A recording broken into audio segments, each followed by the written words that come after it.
네. 오늘 같이 나눌 하나님의 말씀은 신명기 10장 12절부터 22절까지 말씀이 되겠고요.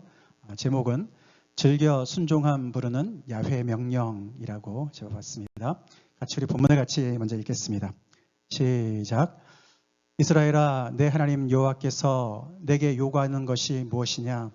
곧 내 하나님 여호와를 경외하여 그의 모든 도를 행하고 그를 사랑하며 마음을 다하고 뜻을 다하여 내 하나님 여호와를 섬기고 내가 오늘 내 행복을 위하여 내게 명하는 여호와의 명령과 규례를 지킬 것이 아니냐. 하늘과 모든 하늘의 하늘과 땅과 그 위의 만물은 본래 내 하나님 여호와께 속한 것이로되 여호와께서 오직 내 조상들을 기뻐하시고 그들을 사랑하사 그들의 후손인 너희를 만민 중에서 택하셨음이 오늘과 같으니라. 그러므로 너희는 마음에 할례를 행하고 다시는 목을 곧게 하지 말라. 너희 하나님 여호와는 신 가운데 신이시며 주 가운데 주시요 크고 능하시며 두려우신 하나님이시라. 사람을 외모로 보지 아니하시며 뇌물을 받지 아니하시고 과와 과부를 위하여 정의를 행하시며 나그네를 사랑하여 그에게 떡과 옷을 주시나니 너희는 나그네를 사랑하라. 전에도 너희도 애굽 땅에서 나그네 되었음이니라. 내 하나님 여호와를 경외하여 그를 섬기며 그에게 의지하고 그의 이름으로 맹세하라. 그는 내 찬송이시요 내 하나님이시라. 내 눈으로 본 이같이 크고 두려운 일을 너를 위하여 행하셨느니라. 애굽에 내려간 내 조상들이 겨우 70인이었으나 이제는 내 하나님 여호와께서 너를 하늘의 별같이 많게 하셨느니라. 아멘. 오늘 본문 말씀은 신명기의 노른자다라고 알려진 그런 본문 말씀입니다. 사실 우리가 매일 성경의 진도에 따르면 벌써 14장까지 사실 진행이 되었습니다. 그리고 지난 주 중에 전한 말씀도 그 벌써 11장부터 안에 나오는 말씀이었는데 이 신명기의 노른자를 놓칠 수가 없어서 이렇게 다시 돌아왔습니다. 우리가 흔히들 노른자 그렇게 얘기할 때는 정말 가장 기름진 부분을 얘기하는 거 아닙니까? 그렇죠? 서울의 노른자는 강남의 땅이다. 이런 얘기 하지 않습니까? 그런 것처럼 신명기에서 정말 이 너무나 그 아주 리치한 너무 아주 그냥 부유하고 풍요로운 그런 내용이 이 정말 10장 12절부터 22절에 들어가 있다. 그렇게들 이야기를 해서 다시 이렇게 돌아와서 같이 나누기를 원합니다. 근데 우리가 조금 전에 읽어보셨지만 거기는 사실 역설적으로 이 명령어가 집중적으로 많이 나오는 그런 부분입니다. 이 적극적인 동사로 능동형의 동사가 아주 집중적으로 명령문이 많이 나와요. 명령문이 많이 나오는데 어떻게 이것이 노른자가 될 수 있을까? 이제 사실 우린 명령 받는 거 그렇게 좋아하지 않지 않습니까? 우리가 예를 들어서 명령 체계가 있는 사회가 어딥니까? 대표적인 게 군대지 않습니까? 제가 군대 생활을 잘했을 것 같죠? 저 굉장히 잘했어요.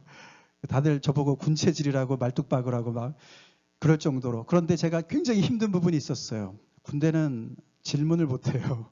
말이 안 되는 게 너무 많아요. 그래서 저도 꽤 괜찮은 줄 알았는데 가봐서 조금밖에 경험을 못 해봤지만 계속 그냥 명령 하달만 있지 거기에 대한 이유나 이런 게 없어요. 그러니까 아주 힘들더라고요. 우리 영주자매님도 여기 우리 US 머리는 아니고 여기 우리 군인 출신 아닙니까? 근데 영주자매님도 그게 제일 힘들었다고. 왜요? 물어보면은 대답을 안 해주고 그냥 무조건 하라는 그런 얘기들. 사실 그래서 우리는 기본적으로 본능적으로 우리는 명령 받기를 그렇게 좋아하지 않습니다. 그렇죠? 근데 이 신명기 제가 일부러 이렇게 그 한문을 써놨어요. 이게 이제 명이 명령 아닙니까, 그죠? 근데 신이라는 것은 이거는 이제 이렇게 펼신자거든요. 편다 아니면 이제 논리를 편다 그런 뜻도 되고 거듭 신자도 돼요. 거듭 말하다. 그래서 명령을 거듭 말한다 그런 뜻으로 번역을 해놓은 거예요. 사실 잘 해놓은 거죠. 듀르라눔이라는 것이 제2의 계명이라는 뜻이니까 원래 그렇죠. 그래서 이 명령을 계속 이렇게 다시 거듭해서 말해주는 그런 게 신명기이기 때문에 명령이랑 뗄래야 뗄 수 없는 그런 책이에요. 그러나 그것이 노른자가 왜 노른자가 될까? 명령이 많아서 거북스럽지라는 생각이 드는데 그 이유가 뭐겠습니까? 그 이유가 바로 거기 안에는 이 12절과 22절 그 사이에는 명령만 나오지 않고요. 그 위대하신 하나님께서요. 왜 순종해야 되는지 이유를 다 알려주세요. 할렐루야. 이유를 알려주세요.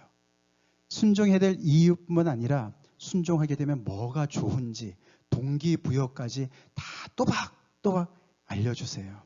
그래서 이 신명기가 그 명령을 다시 푸는 그런 말씀이기 때문에 그 어떻게 보면 이렇게 집약적으로 아주 그냥 영양가가 다 집약되어 있는 것 같은 그런 곳이 바로 여기기 때문에 노른자라고 얘기를 합니다.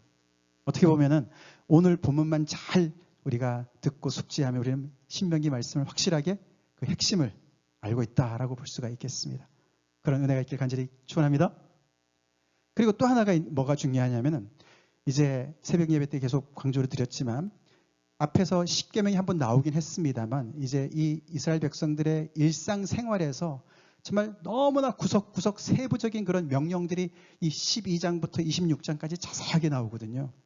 오늘 매일 성경의 그 본문은 어떤 짐승은 부정하고 어떤 짐승은 정하고 어떤 건 먹을 수 있고 어떤 건 먹을 수 없고 이런 것들이 다 이제 이렇게 또 나와 있는 본문이 있거든. 근데 온갖 많은 세부적인 얘기들이 나오는데 사실은 그런 명령들에 대한 올바른 이해의 틀을 제시해 주고 있다는 것을 우리가 잊어서는 안 되겠습니다. 그래서 이 신명기 말씀을 우리가 읽을 때 어떻게 보면 이런 큰 그림을 우리가 모르면 이렇게 많은 우리랑 해당도 안 될 것 같은 이런 많은 세부적인 이야기들 읽기가 쉽지 않습니다. 성경 통독도 쉽지 않고요. 그렇지만 이것이 하나님께서 왜 주셨는지 그것을 우리가 잘 이해할 때 그런 더욱더 은혜가 넘칠 줄로 믿습니다. 그래서 오늘 말씀의 제목을 같이 한번 읽어볼까요? 즐겨 순종함을 부르는 야훼의 명령이다 라고 잡아봤어요. 야훼의 명령은 무턱대고 우리한테 요구하는 명령이 아니시고 우리한테 순종을 이렇게 할 수 있도록 우리를 초대하시는 명령입니다. 그 순종도 억지로 하는 순종이 아니라 정말 기꺼이 즐거이 하는 순종으로 하나님께서 그런 순종을 이렇게 우리 안에서 이렇게 나올 수 있도록 그렇게 하시는 명령이라는 거예요. 그래서 오늘 본문을 이런 틀로 우리가 잠깐 보면은 거기는 명령의 부분과 또 이유와 동기부여를 설명해 주는 부분을 이렇게 둘로 나눌 수가 있는데 첫 번째 오늘 본문에서 첫 번째 명령은 12절과 13절에 나와 있는 이 5개의 명령어가 나옵니다. 경외하라. 당연히 여호와를 내 하나님 여호와를 경외하라. 그렇죠? 그리고 하나님께서 주신 모든 명령들을 다 행하라. 그리고 사랑하라, 섬기라, 지키라. 결국은 이제 마음과 뜻을 다 해서 하나님의 이 모든 것들을 다 사랑함으로 순종하라는 얘기예요. 그렇죠? 그래서 이 이스라엘 백성들한테 하나님의 명령이 아주 전적인 100%를 요구하시는 명령으로 이 하나님께서 이 정말 모세를 통해서 말씀하고 계시는 겁니다. 아까 말씀드린 대로 도대체 이 하나님은 어떤 분이시길래 그를 fear, 경외라는 것은 fear하지 않습니까? 두려워하고 그리고 삶 속에서 매번 그 분의 말씀대로 지시를 따라서 걷고 행한다는 게 걷는다는 뜻이거든요. 걷고 더 나아가서는 그분을 사랑하라고 명령을 하시는 거예요. 사랑하라는 명령, 그게 명령해서 될 일입니까? 넌 나를 사랑해. 말이 안 되잖아요. 그렇죠? 그런 말이 안 되는 것 같은 이런 명령들을 하시는 분은 도대체 이분은 어떤 분이시냐? 그게 바로 그 밑에 14절, 15절에 설명이 나오는데 우리가 조금 전에 읽었지만 이분은 어떤 분이시냐면은 하늘과 땅과 만물을 지으신 분이시고 소유하신 분이시다. 그렇게 소개를 하고 그뿐만 아니고 그래도 그거 가지고로도 정말 명령에 순종해야 될 것 같은 그런 분이시지만 그보다도 더 중요한 이유를 그 다음에 설명하죠. 어떻게 설명합니까? 그분이 너희들을, 너희 조상들과 너희들을, 이스라엘을 기뻐하셨고 사랑하셨고 택하신 분이시다. 그렇기 때문에 너네 사랑하고 순종에 명령해라고 말씀을 하십니다. 여기 기뻐한다는 말은요. 하나님께서 굉장한 어떤 그런 그 아주 퍼스널한 그런 어떤 그 감정을 가지시고 이렇게 그 대상과 굉장히 연결되어진 것 같은 그런 상대로 이 이스라엘을 택했다는 뜻이에요. 언약의 관계를 얘기하는 것이죠. 자, 그렇기 때문에 다른 사람들은 몰라도 이 이스라엘 너희들은 하나님으로부터 이런 엄청난 특별한 은혜를 받고 사랑을 받고 있기 때문에 이 하나님을 이렇게 두려워하고 경외하고 행하고 사랑하고 섬기고 지켜야 된다라고 동기부여와 이유를 말씀해 주십니다. 사실 이 두 개의 이유와 동기부여가 나와 있지만 이 둘은 굉장히 사실 모순적인 모습이 들어가 있습니다. 보이세요? 뭐가 조금 우리가 상식적으로 이해가 안 되는 부분이 있어요. 여기 보시면은 하나님은 창조주시고 모든 우주의 소유주시잖아요. 그렇죠? 그렇죠? 온 우주의 창조주는 한 분밖에 안 계세요. 그러면 그분은 정말 공명정대하셔야 되고 누구 편도 들지 마셔야 되고 오늘도 우리가 그런 얘기 있었지만 누구의 편도 외모로 사람을 취하지 않는다는 말이 나오긴 했지만 그런데 이분이 편을 드시는 사람들이 있는 거죠. 그렇죠? 누구 편을 드신다 그랬어요? 이스라엘 편을 드신다고요. 이스라엘을 따로 그 많은 사람들 중에서 이렇게 택정해내셨어요. 다른 사람들이 시기가 나지 않을까요? 날 거예요. 그렇죠? 우리는 조선 사람들, 대한민국 초선 피플이 우리가 안 됐잖아요. 그렇죠? 우리는 조선 사람들이니까. 근데 이스라엘 백성들만 하나님께서 선택하셨다고요. 근데 하나님은 그런 오해의 여지가 있다 하더라도 이들을 택하셨어요. 그리고 전적으로 이들을 복주식으로 작정하셨어요. 그 시발이 아브라함 아닙니까? 그렇죠? 창세기 12장에 하나님께서 뭐라고 말씀하셨어요? 너를 복주는 자를 내가 복을 줄 것이고 너에게 저주를 퍼부는 자에게 내가 저주할 거야. 그렇게 하나님께서 이 아브라함을 편을 드셨다고요. 그들을 기뻐했다. 그냥 그들만 보면 괜히 좋은 거예요. 괜히 좋으신 거예요. 하나님께서. 그렇게 이 이스라엘 백성들을 택하셨다고 얘기를 하시고 사랑하셨다고 얘기를 합니다. 그런 이유를 주시면서 그러니까 너희들은 다른 사람들은 몰라도 너희들은 이렇게 너희를 선대한 나를 사랑해야 돼. 나를 경외해야 돼. 창조주와 소유주의 온 우주의 소유주된 나를 너가 그렇게 높여야 된다고 그렇게 말씀을 하시는 거예요.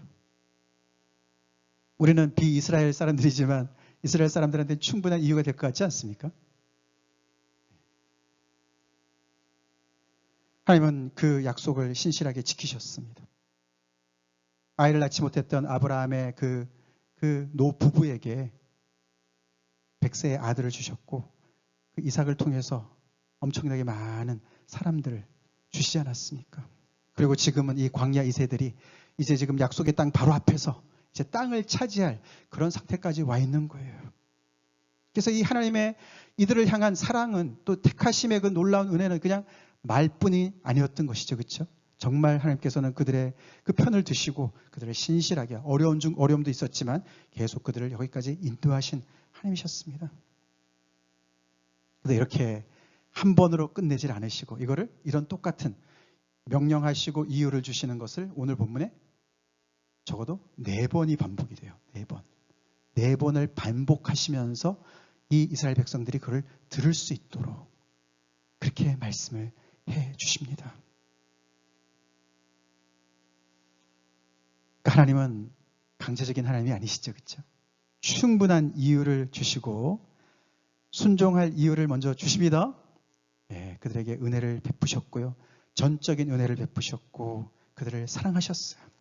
그분이 먼저 사랑하셨기 때문에 거기에 너가 반응해서 나를 사랑해라고 말씀하시는 하나님이십니다. 우리 하나님에 대한 오해를 풉시다.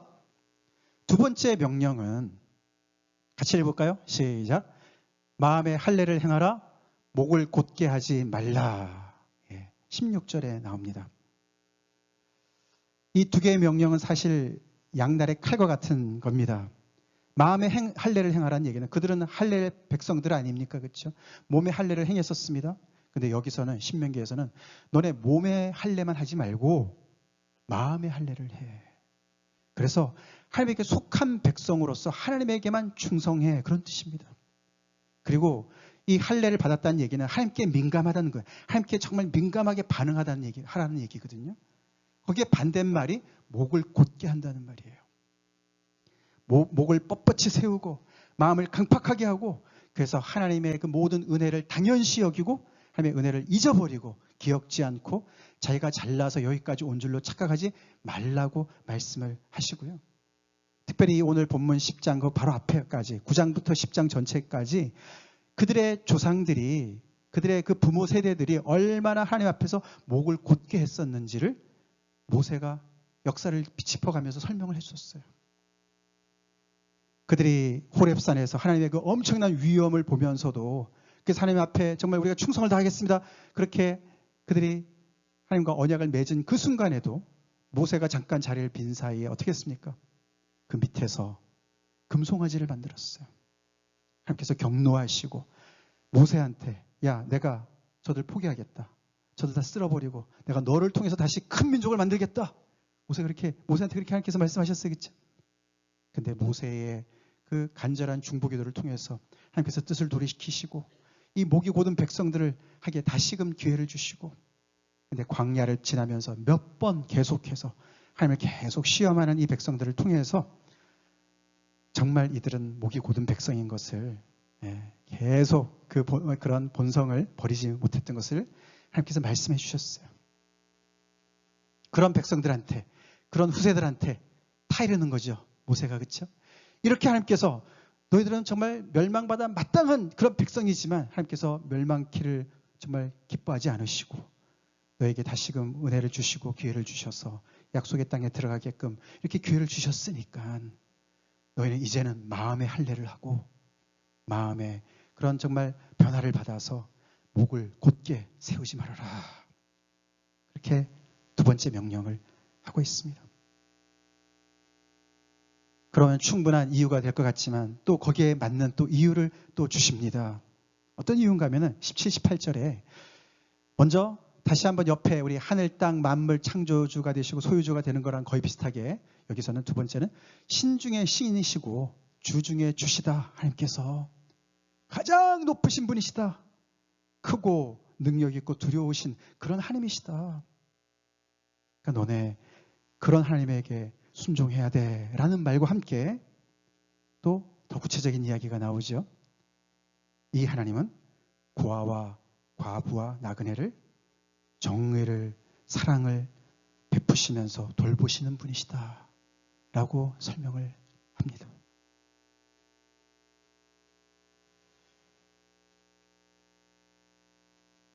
아까 첫 번째에는 온 우주의 주인 되신 하나님께서 이스라엘 백성들을 택하시는 그런 어떤 특별한 어떤 그런 한 일을 행하셨다면, 두 번째 여기서는 이렇게 크고 높으신 하나님께서 그냥 저 천상 위에서 우리 인간의 현실과는 동떨어진 그런 곳에서 혼자 계시는 분이 아니시라 이 현실 속에서, 이 땅에서 가장 정말 사회적인 약자들 세 그룹을 얘기합니다. 고아와 과부와 나그네를 이분이, 이렇게 높으신 분이 낮은 자리에 오셔서 그들에게 정의를 베푸시고 사랑으로 그들에게 떡과 의복을 주시는, 그들을 돌보시는 분이시라고 그렇게 설명을 하시는 거예요. 다시 말해서 그 말씀과 이들이 순종해야 되는 것과 어떻게 연결이 되겠습니까? 결국 이스라엘 너희들이 고아와 과부와 나그네와 같은 존재들이었어 라는 것을 말씀하시는 거예요. 너희들이 잘나서 하나님께서 너희를 택하신 것이 아니고 너네가 수가 많아서 많은 그런 강대국이 될 것 같은 포텐셜이 있어서 선택하신 것이 아니고 너네 공의가 다른 나라보다 더 뛰어나서 선택하신 것이 아니고 너네가 불쌍해서 택한 거야. 그러니까 교만치 말고 겸손히 하나님의 이 정의를, 그런 놀라운 은혜를 받았으니까, 사랑을 받았으니까, 이렇게 높으신 분의 그런 돌봄을 받았으니까 겸손히 그 말씀에 순종해, 그런 말씀이 들어가 있습니다. 이스라엘 백성들은 지금은 아직 약속의 땅에 들어가지 않았기 때문에 광야 생활하는 중에 있어서, 그렇죠? 뭐 제대로 씻기나 했겠습니까? 제대로 뭐 의식주가 제대로 있지 않지 않습니까? 그렇죠? 정말 광야 생활하고 있었고 텐트 생활하고 있으니까. 그러나 이제 약속의 땅에만 들어가면 그 땅은 풍요의 땅이니까, 젖과 꿀이 흐르는 땅이니까, 잘 먹고 잘 살 수 있으니까 거기 가면은 우리는 신분이 확실히 바뀌고 역전이 될 것이고, 그러면 거기 가서 좀 어떤 신분 세탁이라도 하듯이 모든 뒤의 것은 다 잊어버리고 정말 거기에 그런 걸맞는 그런 삶을 내가 살아야지, 이런 생각 했을지 모르겠어요. 그렇죠? 근데 하나님께서 지금 계속 말씀하시는 이런 뜻을 가만히 보면은 그들을 사랑하신 이유가 그들이 불쌍해서 사랑하셨다는 거예요.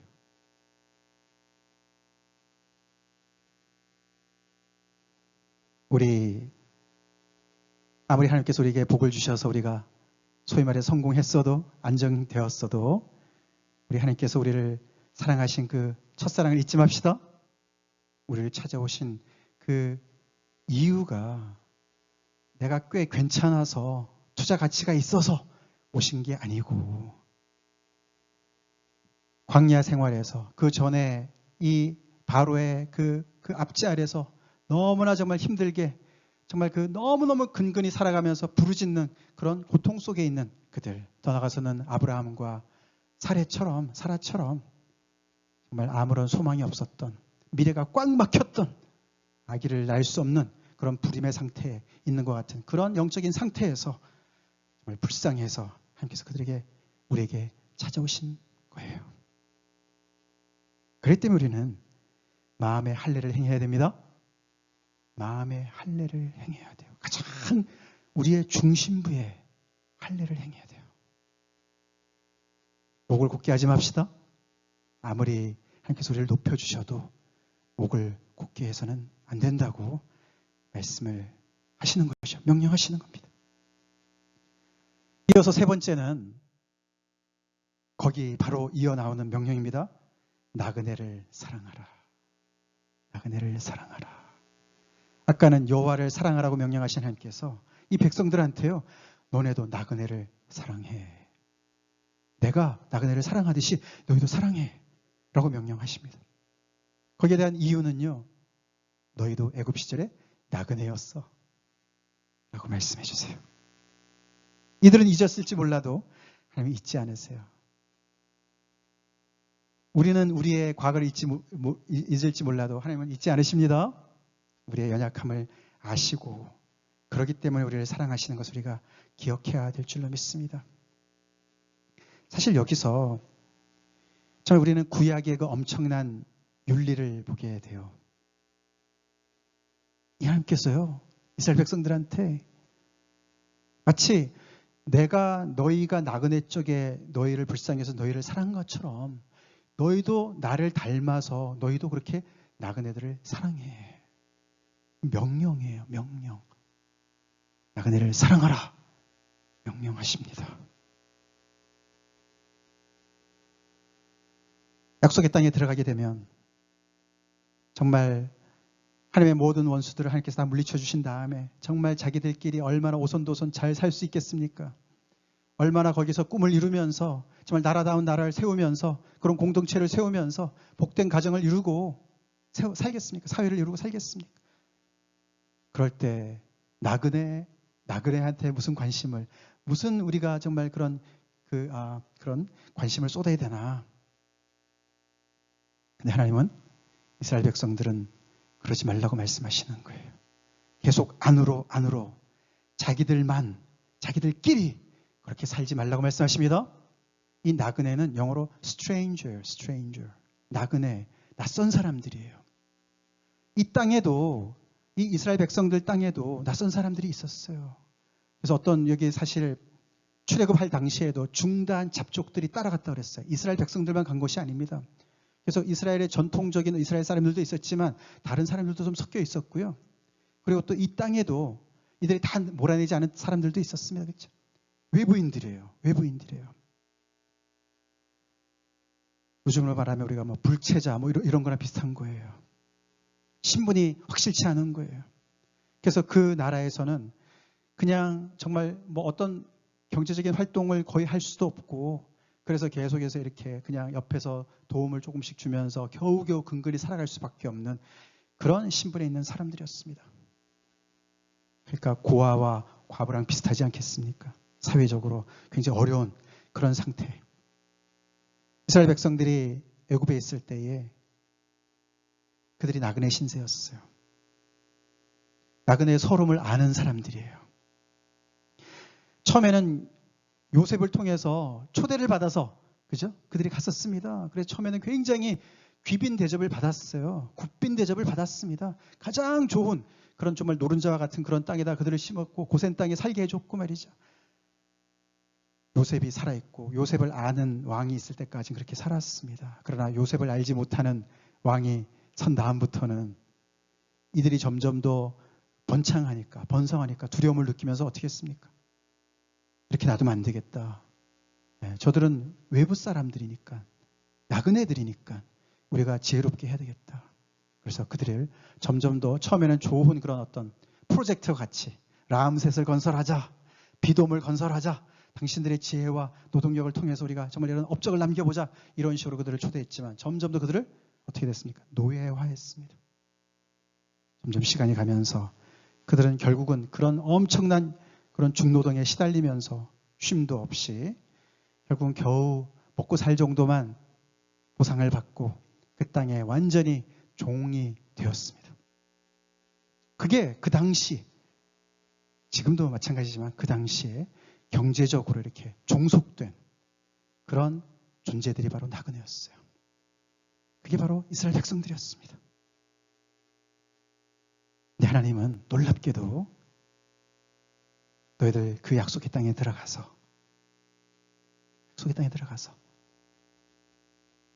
마치 너네는 지금까지 계속 이렇게 잘 산 것처럼 그렇게 살지 말고 너네랑 비슷한 처지에 있는 사람들을 돌보면서 그들을 긍휼히 여기면서 그들을 사랑하라고 명령하셨습니다.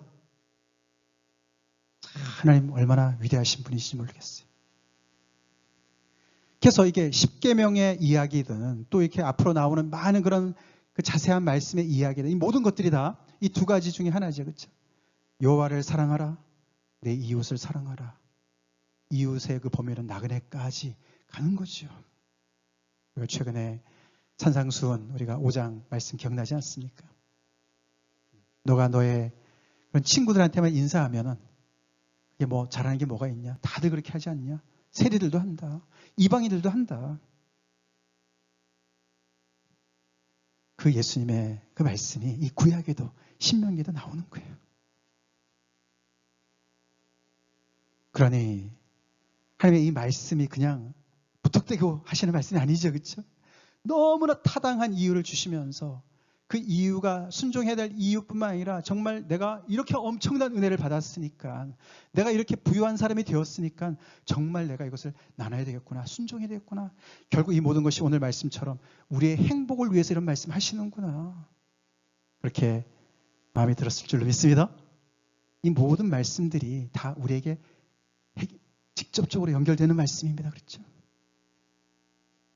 그러고 나서 마지막으로 네 번째는 앞에 첫 번째랑 거의 비슷한 동사들로 구성된 또 명령이 나옵니다. 경외하라, 섬기라, 의지하라, 맹세하라. 그래서 여기 의지하라는 말은 하나님에게 그냥 열심히 딱 달라붙어서 떠나지 말고 하나님만을 붙여쳐라 그런 뜻이에요. 거기에 대해서 이유는 왜냐하면 그분은 너의 찬송이기 때문에 그렇다. 그분이 내 하나님이기 때문에 그렇다. 여기 내 찬송이라는 말은 너의 자랑이기 때문에 그렇다. 그런 뜻이에요. 이 이스라엘 백성들이 이런 하나님의 말씀을 착한 마음으로 잘 들었다면 와, 하나님이 얼마나 자랑스럽겠습니까? 우리 하나님 그렇게 자랑스럽게 생각합니까? 하나님이 자랑스러우십니까? 그게 찬송이란 뜻이에요. 찬송. 찬송이란 뜻은 praise란 뜻은요. 자랑한다는 거예요. 하나님을 자랑하는 거예요. 이방 땅들한테, 이방 민족들한테 우리 하나님이 얼마나 귀한 분이신지 몰라. 얼마나 자랑스러운지 몰라. 그 하나님만을 자랑하는 거예요. 다른 거 뭐 자랑거리를 내세울 게 없어요. 하나님만을 생각하면은 유일한 자랑거리가 되는 거라. 그렇게 얘기를 한 거예요. 맞지만 그렇죠. 이들이 정말 하나님의 전적인 그런 선택을 받아서, 택함을 받아서 부족했지만 계속해서 하나님께서 그들에게 계속 신실하심으로 계속 그들을 붙잡아 주시고 계속 타이르시고 그들을 사랑하시고 여기까지 인도하시고, 그리고 정말 인간답게 살아가는 것이 무엇인지 그 땅에 들어가서 정말 이 여호와 하나님의 성품을 닮아서 이렇게 나그네를 사랑하는, 아무나 사랑합니까? 그렇죠? 그만한 재력도 있어야 되지만 그만한 품격이 갖춰져야죠. 아멘? 품격이 갖춰져야죠. 그 민도가 그만큼 높아져야죠. 그런 수준 높은 그런 백성으로 살게끔 하나님께서 모든 것을 구비시켜 주시고 구비해 주시고 그렇게 또 자세한 말씀을 주시고 그 말씀대로 순종하라고. 그러니 세상 그 어디에 천지에 이런 분이 계십니까? 그런 하나님을 자랑하라고. 그분을 너의 찬송이 되니까, 매일매일 너의 자랑거리가 되는 거니까 그분을 경외하고 섬기고 의지하고 그분의 이름으로 맹세하라고 명령하시는 겁니다. 그리고 또 맨 마지막에 이런 이유를 또 하나 얘기합니다. 그분은 크고 두려운 일을 행하시는 분이신데 그 많은 일들을 행하시는 일들이 많지만서도 그 중에 딱 하나를 얘기해 주시는 거예요. 너희가 애굽으로 내려갈 때는 70명이었는데 지금은 너희 수가 하늘의 별같이 많아졌어. 그것만 봐도, 너희 자신만 봐도 하나님이 엄청난 큰 일을 행하신 분 맞지? 그런 얘기를 하는 거예요. 멀리 갈 거 없다. 너네 자신을 봐. 너네 역사를 보면 알지 않겠느냐라고 말씀을 하시는 겁니다. 이 하늘의 별같이라는 단어는 창세기 15장에 하나님께서 아브라함한테 아직 아들을 주지 않으셨을 때, 그가 막 이렇게 흔들릴 때 하나님께서 찾아오셔서, 그렇죠? 위로해 주실 때 말씀하신 거죠. 근데 그 말씀대로 약속이 이루어져서 이 백성들이 이렇게 엄청난 많은 그런 수의 민족을 이루었다는 거예요.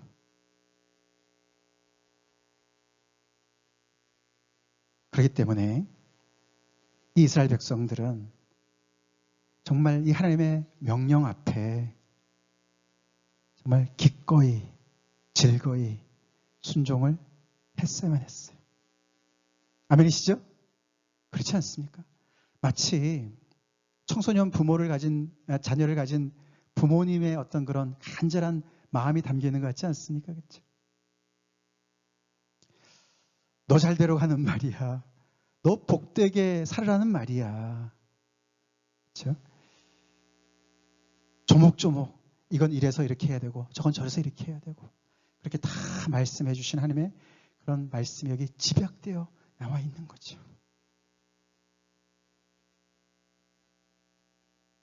이런 하나님의 명령어가 12개죠. 12개입니다. 그 말씀이 우리에게는 어떻게 들립니까? 나에게는 지금 오늘 어떻게 들립니까? 하나님께서 그 말씀드린 대로 마음을 다하고 뜻을 다하고 정성을 다해서 하나님을 사랑하라고 말씀하시는 거거든요. 이 하나님을 사랑하라고, 이 하나님을 경외하라고, 그리고 이 하나님을 자랑하라고 말씀을 하시는 거거든요. 그 말씀이 부담되지 않으십니까? 그 명령 내가 어떻게 지키지? 그렇게 생각이 안 드십니까? 이 하나님을 신앙하는 이 신앙은 그래서 군대랑 달라요. 그렇죠? 군대랑 다릅니다. 달라요. 하나님께서 정말 우리 지난주에 찬양했는데 10,000 reasons를 주셨어요. 그렇죠? 기꺼이 순종할 그 이유를요 10,000가지나 주셨다고요. 할렐루야. 10,000가지 이상을 주셨습니다. 우리가 그 이유를 잠깐 까먹어서 문제죠. 그리고 그 동기부여를 주신 것을 우리가 자꾸만 안 바라보고 까먹어서 그렇죠. 맨날 내가 순종해야 될 것만 생각하고 내가 잃어버릴 것만 생각하니까 그렇죠. 아닙니다. 그렇죠? 오늘 말씀을 보니까 정말 순종할 이유를 10,000가지 이상이나 주셨어요. 이 하나님 아버지 앞에 우리 즐거이 자원해서 기꺼이 순종합시다. 순종합시다. 사실 이들을 향한 이야기가 그대로 오늘날 교회에 그대로 적용이 됩니다. 그대로 적용이 돼요. 제가 그냥 적용시키는 것이 아니고 성경이 그렇게 적용시켜요. 그렇죠?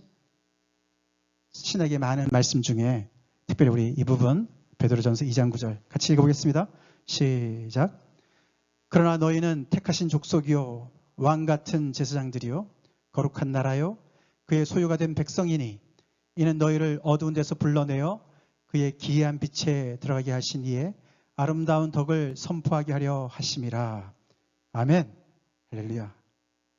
베드로가 흩어진 나그네들을 향해서 서신을 보내면서 이런 말을 했어요. 흩어진 나그네는 유대인들뿐만 아니라 이방인 그리스도인들을 포함하는 것이에요.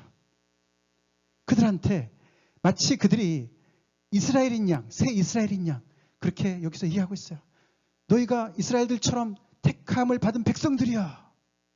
온 우주에 많은 사람들이 있지만 온 우주의 주인 되신 하나님이시지만 그 중에서 이스라엘을 빼내어서 그들을 택하시고 그들을 사랑하신 것처럼 너희들을 빼내고 사랑하셔. 이렇게 말씀하십니다. 그러나 그것은 거기서 끝나는 것이 아니라 아까도 봤지만 이스라엘 백성들을 이웃을 사랑하는 완전히 그 주변의 문화들과 전혀 다른 하나님을 닮아서 다른 이웃을 사랑하는 사람들로 세우시려고 하나님의 뜻이죠. 여기 보면 왕 같은 제사장이라는 표현이 나옵니다. 그들이 제사장 나라였듯이 교회가 왕 같은 제사장들의 역할을 감당하고 하십니다. 왕 같은 제사장이에요. 그래서 하나님께서요. 좀 오해를 받으시더라도 이스라엘을 택하신 거고요. 좀 오해를 받으시라도 우리를 택하셨습니다. 우리를 택하셔서 우리에게만 복을 주시는 것처럼 우리를 이렇게 보호하십니다. 우리만 잘 살려고 그런 것이 아니라 우리가 왕 같은 제사장으로서 사명을 잘 감당해서 낯선 사람들, 이웃들을 향해서 손을 펴고 가슴을 펴고 교회 안에 이 울타리에 갇히지 말고 바깥을 향해서 나아가라고 말씀하시는 거죠. 하나님의 거룩한 나라고 그의 소유가 된 백성이다. 이 모든 것들은 하나님의 어마어마한 그런 사랑을 받는 그런 엄청난 총애를 받는 그런 대상이라는 것을 얘기하는 겁니다. 이는 너희를 어두운 데서 불러내어서 그렇죠. 우리가 나그네 시절에 죄의 종으로 살 때에 우리를 불러내셔서 우리 하나님의 그 기이한 빛에 들어가게 하셨다. 그래서 그분의 그 아름다운 덕을 만방에 자랑하라고 우리를 선택하셨다고 말씀하십니다. 그게 바로 크리스천의 삶이고 그것이 바로 크리스천의 윤리입니다. 우리 하나님의 백성들 우리의 신앙과 윤리가 분리돼서는 절대로 안 돼요. 그래서 신명기 안에도 많은 서로가 어떻게 서로를 대하고 살아가야 되는지 많은 윤리들이 나오는 거예요. 그 안에 이웃과의 관계가 다 이렇게 나오는 것입니다. 이스라엘의 사명이 새 이스라엘 교회에 떨어진 것이죠. 이런 하나님 우리가 순종할 이유가 만 가지나 있습니까? 아멘. 그렇죠. 그 이유를 우리 잘 기억합시다. 기억하고 함께 그렇게 순종하는 한 사람 한 사람 교회가 되길 간절히 기도합니다. 한 구대 더 보겠습니다. 구약의 우리 예레미야서 9장 말씀입니다. 같이 읽겠습니다. 시작. 여호와께서 이와 같이 말씀하시되 지혜로운 자는 그의 지혜를 자랑하지 말라. 용사는 그의 용맹을 자랑하지 말라. 부자는 그의 부함을 자랑하지 말라. 자랑하는 자는 이것으로 자랑할지니 곧 명철하여 나를 아는 것과 나 여호와는 사랑과 정의와 공의를 땅에 행하는 자인 줄 깨닫는 것이라. 나는 이 일을 기뻐하노라. 여호와의 말씀이니라. 할렐루야. 그렇습니다. 우리 이런 하나님을 알고 이 하나님을 섬기고 이 하나님을 자랑하는 인생들 됩시다. 우리 하나님이 이런 분이시죠. 세상 그 어떤 천지 그 어디를 뒤져봐도 이런 분이 없으시죠. 하나님은 우리에게 엄청난 복과 은혜를 부어주시면서 우리가 하나님께서 하시듯이 이 땅에 사랑과 정의와 공의를 행하는 하나님의 손발이 되라고 말씀하시는 겁니다. 그런 하나님을 기뻐하면서 그런 우리를 그렇게 사랑하셔서 여기까지 인도하신 것처럼 그렇게 우리가 또한 하나님의 그 역사에 동참해서 그 하나님의 역사를 하나님의 나라를 계속 확장해 나가는데 앞장서라고 우리를 부르셨습니다. 그 말씀을 따라서 우리가 하나님의 말씀을 계속 듣고 있습니다. 신명기 말씀을 듣고 있습니다. 다시 되뇌어서 하나님의 명령을 말씀해 주신 이 말씀. 그래서 명령만 아니라 하나님의 그 심장이 들어가 있는 그 말씀을 들으니까 우리 또한 우리의 심령이, 우리의 마음이 뜨거워질 줄로 믿습니다. 하나님을 향한 우리의 마음이 할례를 받을 뿐만 아니라 하나님의 사랑으로 뜨거워지는 은혜가 있길 간절히 기도합니다. 다 같이 기도하시겠습니다.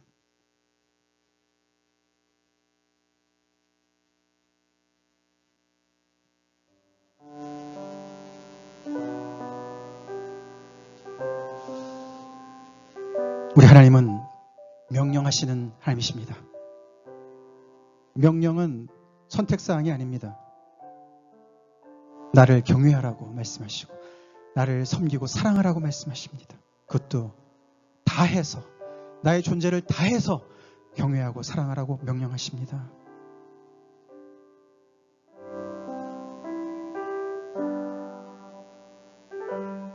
그러나 오늘 말씀을 통해서 그렇게 해야 되는 충분한 이유를 또한 주시는 하나님이십니다. 이 말씀에 아멘이 되십니까? 정말 하나님은 나의 모든 충성을 받으시기 합당하신 분이시고 나의 사랑 100%의 순도 100%의 사랑을 받으시기에 합당하신 분이십니다. 제가 그렇게 살지 못했습니다. 그렇게 살기 원합니다. 제가 이런 충분한 이유를 가지고 제가 기꺼운 그런 순종을 하겠습니다. 다시 한번 하나님 앞에 헌신하시는 귀한 은혜 있길 바랍니다. 다 같이 기도하시겠습니다.